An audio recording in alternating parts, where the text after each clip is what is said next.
Hello viewers, कैसे हैं आप सब। तो आज का टॉपिक हमारा अकाउंट बेस रहेगा और इसमें आज हम लोग पढ़ेंगे इनकम एंड एक्सपेंडिचर अकाउंट, जो फाइनल अकाउंट्स का टॉपिक है। नॉट फॉर ट्रेडिंग ऑर्गेनाइजेशन या not for profit organization, NPO या एनटीओ, जो भी आप लोग शॉर्टकट में बोलते होंगे। फाइनल अकाउंट्स का ये टॉपिक है। तो लास्ट वीडियो में मैंने एक सब्सक्रिप्शन अकाउंट का आपका पार्ट बताया था। तो देखिए, हालांकि वीडियो अगर बनाने जाओ तो बहुत लंबा होगा और एक बार में तो आप वो चीज़ सीखोगे नहीं। तो मैं उस चीज़ को ब्रेक कर करके करा रहा हूँ। सबसे पहले मैंने सब्सक्रिप्शन अकाउंट को बना दिया, देख लेना। उसमें क्या था, जो सबसे टफ वाला पार्ट था उसको इजीली मैंने छोटा सा ट्रिक से आपको कवर करवा दिया। अभी मैं इनकम एक्सपेंडिचर को इसको कवर करा रहा हूँ। ये आप समझ के रखो, अगर आपने ट्रेडिंग अकाउंट बनाए हैं प्रॉफिट मेकिंग ऑर्गेनाइजेशन के, ट्रेडिंग एंड पीएल अकाउंट, तो वही है ये इनकम एक्सपेंडिचर। बस नाम लास्ट डे मैंने बताया था, बस अपने को नाम चेंज कर देना है, चीज़ों का नाम चेंज कर देना है, कंसेप्ट वही है। तो कंसेप्ट सेम के साथ कम मेहनत में सिर्फ समझदारी लगा के अपने को वो चीज़ सीख लेना है। तो इनकम एक्सपेंडिचर अकाउंट अपने को बताता है, फॉर्मेट सेम रहेगा अपना, अमाउंट का कॉलम रहेगा एंड पर्टिकुलर्स का कॉलम रहेगा। ओके, पर्टिकुलर्स,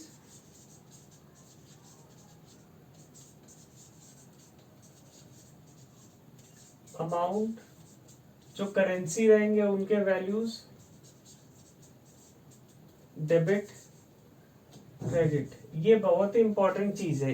ये आप अगर नहीं देते हैं तो आपके भैया एग्जामिनर अगर रहेंगे, अगर इस चीज को नोटिस कर लिए तो गए नंबर आपके। ठीक है, तो या तो पर्टिकुलर्स लिखो, या देखिए सबके मटेरियल्स में अलग होंगे, या आप यहाँ पे बेटर होगा एक्सपेंडिचर और इनकम लिखो। तो क्या होगा, आपको इस चीज में और क्लैरिटी मिलेगा। ये रहेगा आपका इनकम का कॉलम, डिफरेंट डिफरेंट मटेरियल्स में डिफरेंट डिफरेंट हिसाब से लिखा हुआ है। बहुत टीचर्स अलग अलग कराते हैं, लेकिन जो एक्चुअल बेस रहेगा आप इनकम एक्सपेंडिचर ही लिखो। तो इनकम एक्सपेंडिचर बोलते हैं, लेकिन इनकम का कॉलम ये रहेगा और एक्सपेंडिचर का ये रहेगा।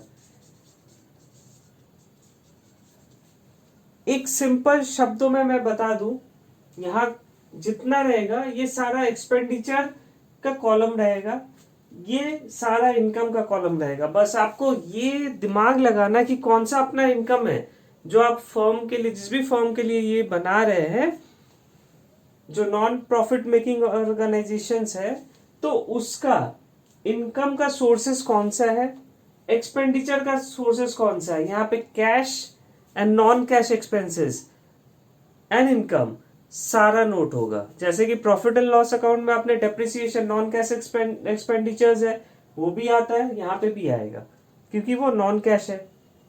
तो कैश नॉन कैश दोनों आएगा, क्योंकि ये अपना इनकम एंड एक्सपेंडिचर का स्टेटमेंट है, ये आपका रिसीट्स एंड पेमेंट का नहीं है। तो इनकम एंड एक्सपेंडिचर अकाउंट बन गया कि अपना। ठीक है, अच्छा याद कीजिए, ट्रेडिंग पीएल अकाउंट जब बनाते थे तो सबसे पहले क्या बनाते थे, ओपनिंग स्टॉक्स लिखते थे, है ना। तो सेम यहाँ पे भी कर देंगे, टू ओपनिंग स्टॉक्स। अब मान के चलो, अब मैं एग्जांपल लेके चल रहा हूँ, आपका जो एनटीओ जिसका अकाउंट्स बना रहे हैं, तो वो एक मेडिकल रिलेटेड हेल्प करता है। ठीक है, कोई ऐसा एक ऑर्गेनाइजेशन है जो आपको मतलब मेडिकल हेल्प देता है फ्री में। तो उनके पास कुछ दवाइयों के स्टॉक्स थे। ठीक है, तो इसका ये ओपनिंग स्टॉक्स अपने बना लिया। ठीक है, फिर ऐसा होता है कि ये पिछले साल का अपना कैरी ओवर का स्टॉक्स था, ये पिछले साल का था, तो इस साल हो सकता है मैंने कुछ और स्टॉक्स खरीदे। ठीक है, टू परचेज, तो मैं इस साल कुछ नए मेडिसिन खरीदा। ठीक है, हो सकता है ना, क्योंकि ये तो अपना कंटिन्यूटी वाला पार्ट है। पिछले साल वाला स्टॉक्स को यहाँ पे लिया है, फिर परचेज किए। अच्छा, और क्या हो सकता है, और बहुत सारे चीज हो सकते हैं, जैसा मैं डायरेक्टर्स को, डॉक्टर्स को जो ऑनरेरी देते हैं, तो टू ऑनोरेरियम टू डॉक्टर्स, ये हुआ। मतलब उनको देखिए कुछ कुछ में होता है ना कि परमानेंट टाइप के नहीं, विजिटिंग टाइप के जो होते हैं तो उनको ऑनरेरियम मिलता है, उनको सैलरी वगैरह नहीं मिलता है। फिर जो हायर स्टाफ्स को जनरली मिलता है। फिर स्टाफ की सैलरी हो गई। फिर आपके मान के चलो कोई ज्यादा एक्सपेंसेस है जैसे इलेक्ट्रिसिटी बिल, ठीक है, इलेक्ट्रिसिटी बिल, टेलीफोन के एक्सपेंसेस,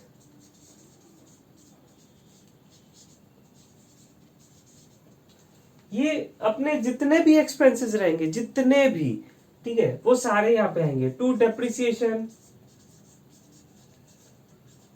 एक चीज याद रखना, मैं कोशिश करूंगा जब भी अकाउंट्स का पार्ट आएगा, जब भी डेप्रिसिएशन का पार्ट आएगा, तो मैं आपको ये चीज बार बार रिमाइंडर दूंगा कि हर चीज का डेप्रिसिएशन होता है, ये नोट कर लो। लेकिन कभी भी लैंड का डेप्रिसिएशन, ये कंसेप्ट कभी भी कहीं भी अप्लाई मत करना। लैंड का डेप्रिसिएशन कभी अप्लाई नहीं होता है, सिर्फ अप्लाई बिल्डिंग्स का भले ही होगा, लेकिन लैंड एंड बिल्डिंग एक साथ अगर लिखा है तो वहां पे भैया केस गड़बड़, वहां पे जनरली डेप्रिसिएशन नहीं देखा जाता है, कुछ कुछ केसेस में आ जाता है, लेकिन लैंड का डेप्रिसिएशन नहीं होता है, सीधी बात। अब एक साथ किसी किसी में वो आ जाता है, लेकिन आपका लैंड का डेप्रिसिएशन नहीं होगा, मशीनरी का डेप्रिसिएशन होगा, बिल्डिंग का डेप्रिसिएशन होगा, और भी जो भी कंप्यूटर्स है उसके होगा, आपके जो बुक्स होते हैं उसके भी डेप्रिसिएशन होते हैं, ठीक है, वो भी यहाँ पे आएगा, ठीक है। फिर जैसा ईयरली मैगजीन, ईयरली मैगजीन क्या हुआ, वो तो एक साल हो गया, या एक मंथली मैगजीन वो एक महीना ही यूज होगा, उसके बाद तो उसका कोई काम नहीं है। सर कैसे, वो तो फिर भी पढ़ते हैं, वो उस मंथ के लिए ही बना है। मान लो अगस्त का मंथ का है तो अगस्त का ही वो है, वो पब्लिकेशन उसी के लिए वो रेलिवेंट है। उसके बाद वो तो तुम जबरदस्ती वो 10 साल बाद भी पढ़ो फिर भी चलेगा। लेकिन जैसे न्यूज़पेपर, न्यूज़पेपर जनरली एक ही दिन का वैलिडिटी के साथ, शेल्फ लाइफ जो होता है एक ही दिन के लिए आता है। कैसे सर, मैं तो अगले दिन उसको अपने उसको कचरा साफ करने के लिए, शेल्फ पे रखने के लिए, बुक्स कवर करने के लिए यूज करता हूँ, नहीं। वो आप यूज कर रहे हैं पेपर को, वो न्यूज पेपर कब तक है, जब तक वो न्यूज है। न्यूज का सिर्फ वैलिडिटी 1 डे का होता है। तो ये सब चीजों का ध्यान रखना है। एनटीओ में जनरली ये सब चीज आ जाता है कि ईयरली पब्लिकेशन का बुक का डेप्रिसिएशन, तो उसमें 100% डेप्रिसिएशन आ जाएगा उसमें। जैसा मान के चलो ये एक 2022-23 का ये पब्लिकेशन है, और ये अगले साल इसका कोई रेलिवेंस नहीं रहेगा। ये सब जनरली टैक्स वाले चीज में होता है। तो टैक्स के जो बुक होता है वो ईयरली पब्लिकेशन में रहता है, तो उसके बाद उसका कोई रेलिवेंस नहीं हो तो ये वेस्ट चला जाएगा। इसका 100% डेप्रिसिएशन यहाँ पे नोट होगा। ये आपके क्वेश्चंस में आएंगे। ये टॉपिक आपका सीनियर भैया लोग के लिए है, लेकिन जो 11-12 वाले फाइनल अकाउंट्स के हैं उनके लिए उतना रेलिवेंट नहीं है, उनको डायरेक्टली क्वेश्चन हिट करेगा, ठीक है। ये हो गया। फिर आपका अगर कोई सन्ड्री एक्सपेंसेस है, टू सन्ड्री एक्सपेंसेस, उसका हो गया, ठीक है। उसके बाद अगर मान के चलो आपका ये भी हो सकता है कि आप किसी चैरिटी के लिए आपने कुछ प्रोग्राम या इवेंट ऑर्गेनाइज किए, जैसे होता है ना वो ब्लड डोनेशन कैंप, ठीक है। अगर आप मेडिकल फील्ड से तो वो ब्लड डोनेशन कैंप किया क्योंकि आपका फर्म जो है वही काम कर रहा है, या आपका फ्री हेल्थ चेकअप, तो कुछ अगर कुछ ऑर्गेनाइज किया कोई कैंप, ठीक है, लिख देते हैं कैंप एक्सपेंसेस, तो वो भी सारा आएगा। अब इनकम साइड आता है, वहां पे जो भी भरना था आप और भी बुक्स में आप चेक कर लेना, अलग अलग फॉर्म के हिसाब से अलग अलग उसके रिक्वायरमेंट्स होते हैं। फिर उस साल का एक क्लोजिंग स्टॉक्स आएगा। सर यहाँ पे मैं लिख रहा हूँ क्योंकि जब ओपनिंग स्टॉक्स था, परचेज था, तो क्लोजिंग स्टॉक्स ट्रेडिंग का कंसेप्ट सेम आएगा, ठीक है। अच्छा, यहाँ पे याद करो सब्सक्रिप्शन अकाउंट में अपने कहाँ पे याद है, सब्सक्रिप्शन अकाउंट कल जो मैंने कराया था तो डेबिट साइड में था to income and expenditure account, ऐसा करके मैंने कुछ कराया था। तो अगर इसका जर्नल एंट्री फॉर्म करे तो क्या होगा सर, जर्नल एंट्री, हाँ, subscription account debit to income and expenditure account, है ना, ये इसका जर्नल एंट्री होगा। तो जर्नल एंट्री के हिसाब से यहां तो आ गया अपना, ठीक है, सब्सक्रिप्शन अकाउंट में to income expenditure ledger posting आता है, नहीं आता है ना। 11 में तुमने बदमाशी किया है, इसका मतलब पढ़ाई नहीं किया था 11 में, ठीक है, मैं कोशिश कर रहा हूँ। तो क्या होता है, ये जो पार्ट है, ठीक है, एक बार देख लेना तो थोड़ा बहुत लेजर में भी हेल्प मिलेगा। ये सब्सक्रिप्शन का लेजर अकाउंट है और ये इनकम एक्सपेंडिचर का लेजर अकाउंट है, ठीक है। तो subscription account debit to income expenditure अपने जर्नल, ये तो क्लियर है, ठीक है। तो सब्सक्रिप्शन अकाउंट में टू इनकम एक्सपेंडिचर आया, तो इनकम एक्सपेंडिचर अकाउंट में सब्सक्रिप्शन अकाउंट डेबिट होगा, यहां पे आ जाएगा बाय सब्सक्रिप्शन अकाउंट, क्योंकि ये अपना अगर टू ने लिखा हुआ है तो इसको बाय कंसिडर करेंगे, ठीक है। तो बाय सब्सक्रिप्शन अकाउंट आ गया। लेजर अगर सीखना हो तो बोलना, उसके लिए और बड़ा सा एक लंबा चौड़ा क्लास बनाएंगे, क्योंकि उसको सीखने में बहुत लंबा टाइम लगता है। बाद बाकी आपके ऊपर है। अब एक बात बताना, जब मैंने एक नॉन ट्रेडिंग ऑर्गेनाइजेशन चलाया तो उसमें बहुत सारे खर्चे होते हैं, इनकम के भी सोर्स हो सकते हैं कि कोई आया चैरिटी देके चला गया, बाय चैरिटी रिसीव्ड, है ना, कोई आपको चैरिटी देके चला गया होता है ना, जैसे कुछ हो रहा है, वो चंदा आपसे कलेक्ट करता है आपके एरिया वाले लोग कि भैया ब्लड डोनेशन कैंप करेंगे तो हमें कुछ चंदा दे दो ताकि हेल्प मिल सके। हो हालांकि वो तो फ्री में कर देंगे, लेकिन आप लोग अपने खुशी से उसे जो भी हो 10 50 100 आपके कैपेसिटी के हिसाब से आप देते हैं। तो ये चैरिटी का अमाउंट रिसीव हुआ। और क्या हुआ, आपने जो भी कुछ ऐसे भी हो सकते हैं कि आपके फर्म के कुछ इन्वेस्टमेंट होता है कि फर्म के जो सेविंग्स है आपने इन्वेस्ट किया। मान ले फर्म के पास एक पैसा था कुछ दिनों से जमा, तो उसने एफडी कर दिया या शेयर्स में इन्वेस्ट कर दिया, कुछ भी कर दिया, तो वहां से हर साल उसे कुछ इन्वेस्टमेंट के रिटर्न्स आ रहे हैं। तो बाय इंटरेस्ट ऑन इन्वेस्टमेंट, ठीक है, मैं शॉर्टकट में लिख रहा हूं लेकिन बोल रहा हूं उस चीज से आप नोट और मैच कर लेना। तो बाय इंटरेस्ट ऑन इन्वेस्टमेंट, जो भी इंटरेस्ट ऑन इन्वेस्टमेंट मिलेगा या जो भी डिविडेंड्स वगैरह मिलेगा अगर शेयर्स लिए तो उसका आपका यहाँ पे सारा आ जाएगा। और भी बहुत सारे आएंगे, लेकिन अपने बस शॉर्टकट में समझने की कोशिश कर रहे हैं, ठीक है, ताकि अपना कंसेप्ट डेवलप हो जाए। देखो पॉइंट्स अगर निकालने जाए ना तो या ऐसा वो 50 पेज आपका कम पड़े, लेकिन मैं चाहता हूं आप कंसेप्ट समझ लो। कंसेप्ट कुछ नहीं है, इनकम एक्सपेंडिचर अपना प्रॉफिट एंड लॉस अकाउंट का ही एक क्या बोले बहरूपिया है, ठीक है। Profit and loss account profit making organization के लिए बनता है, लेकिन इनकम एक्सपेंडिचर अकाउंट है वही। तो बीच में सॉरी वीडियो इंटरप्ट हो गया था, रिकॉर्डिंग ऑफ हो गए थे। तो यहाँ पे ये आप यहाँ तक तो समझ गए होंगे, ठीक है। ये मैंने लिखा था लेकिन ये रिकॉर्ड नहीं हुए, मैं फिर से इसको रिकॉर्ड कर रहा हूँ, ठीक है।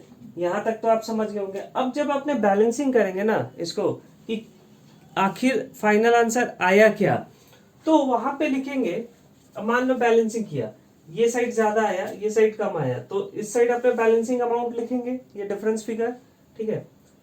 तो यहाँ पे लिखेंगे to excess of income over expenditure. To excess of income over expenditure इसलिए लिखेंगे, ये मैंने पहले लिख चुका था, ठीक है, वो आपका वीडियो रिकॉर्ड नहीं हुआ उसके चक्कर में ये चला गया। तो to excess of income over expenditure का मतलब है कि अपना जो इनकम है वो ज्यादा है कंपेयर टू एक्सपेंडिचर। अगर बैलेंसिंग फिगर इस साइड आया भैया, दोनों में से कोई एक ही आएगा, या तो ये आएगा या तो ये आएगा, दोनों एक साथ कभी नहीं आ सकता है। तो अगर ये आया, मान लो ये साइड अगर वैल्यू ज्यादा रहा, ठीक है, खर्चे ज्यादा हो गए कंपेयर टू इनकम, तो यहाँ पे बैलेंसिंग फिगर का अमाउंट आएगा, ठीक है। तो वो जगह अपने लिखेंगे bye access of expenditure over income, यही अपने को लिखना है, bye access of expenditure over income. और दोनों में से कोई एक जो आएगा ये अपना ट्रांसफर हो जाएगा बैलेंस शीट में, और एडजस्ट हो जाएगा वो अपने कैपिटल फंड के अमाउंट के साथ। जो बैलेंस शीट बनेगा वो धीरे धीरे मैं एक एक करके सारे वीडियोस लेते आऊंगा आपके लिए, ऐसा नहीं है कि इतने में ही स्टॉप कर दूंगा।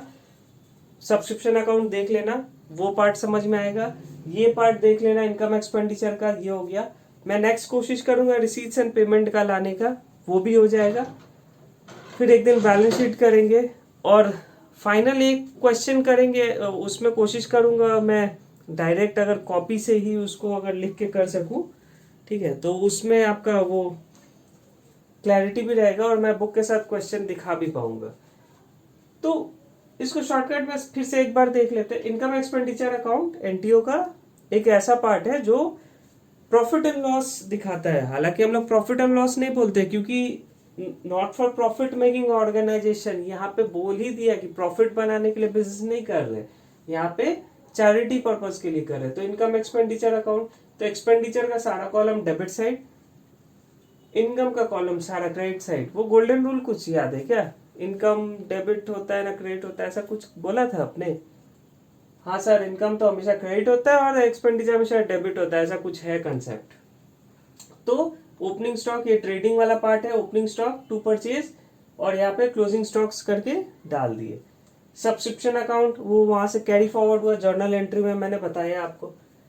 सारे एक्सपेंडिचर जितने भी होंगे, कैश नॉन कैश दोनों एक्सपेंडिचर आएगा यहाँ पे। ऐसा नहीं है कि सिर्फ कैश एक्सपेंडिचर ही आएगा, ये प्रॉफिट एंड लॉस एक्सपेंडिचर का ही बहरूपिया है, ठीक है। लेकिन अच्छा, यहाँ पे आपका ये सारा इनकम्स आएगा, चाहे वो कैश इनकम हो चाहे नॉन कैश इनकम हो, चाहे आपने इन्वेस्टमेंट बना रखे हैं उसके इंटरेस्ट हो, या आपने चैरिटी की है उसके डोनेशंस हो, कुछ भी हो, एनीथिंग, ठीक है। उसके बाद जब बैलेंसिंग करेंगे तो excess of income over expenditure आएगा, या तो excess of expenditure over income आएगा, दोनों में से कोई एक आएगा और इसको अपने शिफ्ट कर देंगे बैलेंस शीट में। चलो, थैंक यू।